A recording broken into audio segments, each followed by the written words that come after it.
Guys, yung Nissan Juke na pinalitan natin ng timing belt, water pump.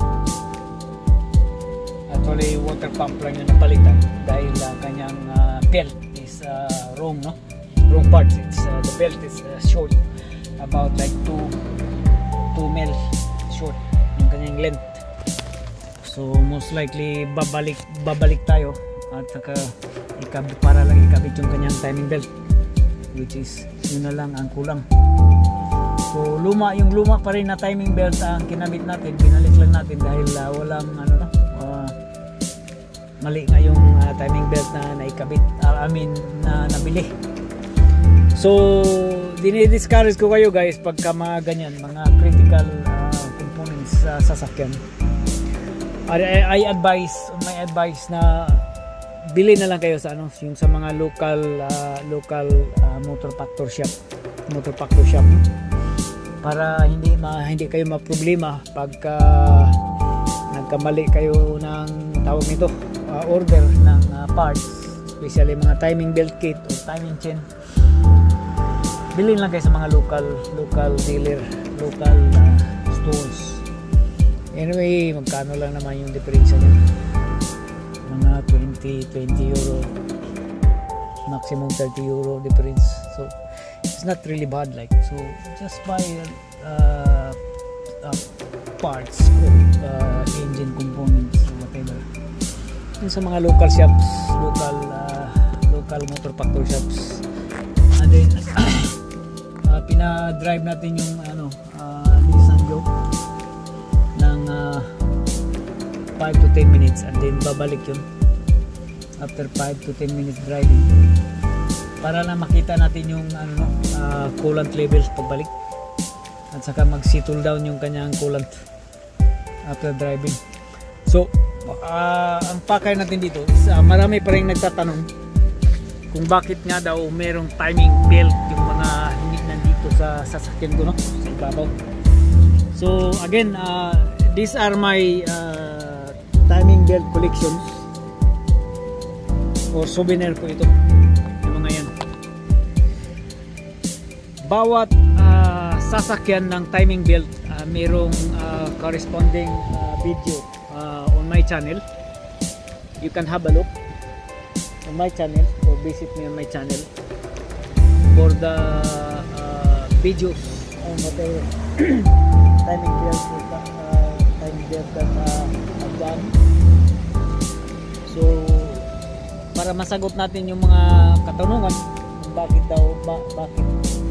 why there is a timing belt on my van, and I see it again and I see it once more that these are the timing belt that I've done, and this is part of my collections. And every belt in here that is in here, there are corresponding videos covering video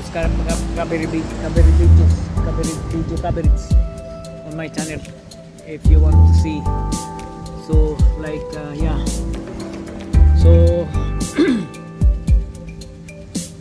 hindi pa natin kasi basta-basta to dahil alam niyo na environmental friendly din tayo. So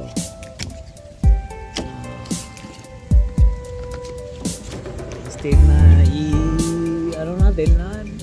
gawin na lang natin ng display, no? Or souvenir display collections or whatever you call. So these are my collections, and then the timing belt that I have done. So there's a lot of timing belt and there's a lot of videos in the channel regarding timing belt. So that's it guys.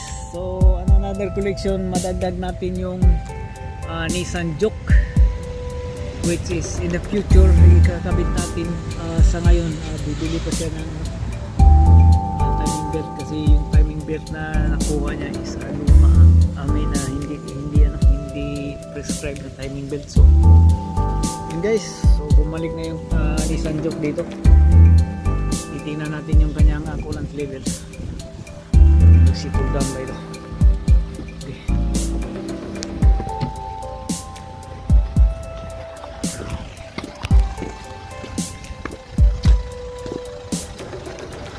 Okay. Buksan mo yung ano.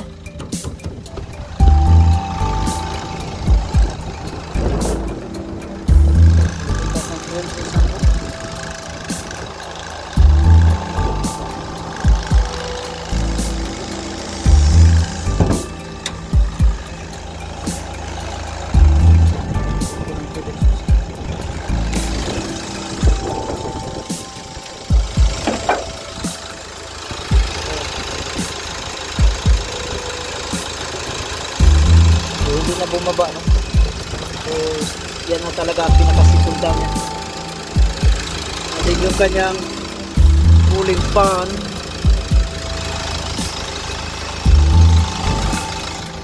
Is the gauge. What's the gauge in here? Ambot lang. That's around 6 bars. Ilang bar ba yan? 6 bars. 6 bars. So that's normal. Normal? Yeah. Okay.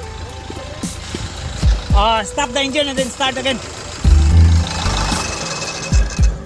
Start again.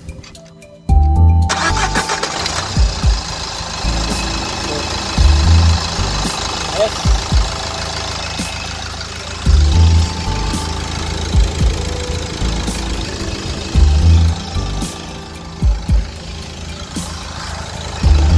So, merong coolant na sobra doon. I-keep lang yun sa likod. Just in case na mag-settle down yung coolant, tapapam na lang ha. Sa ngayon, nasa maximum siya.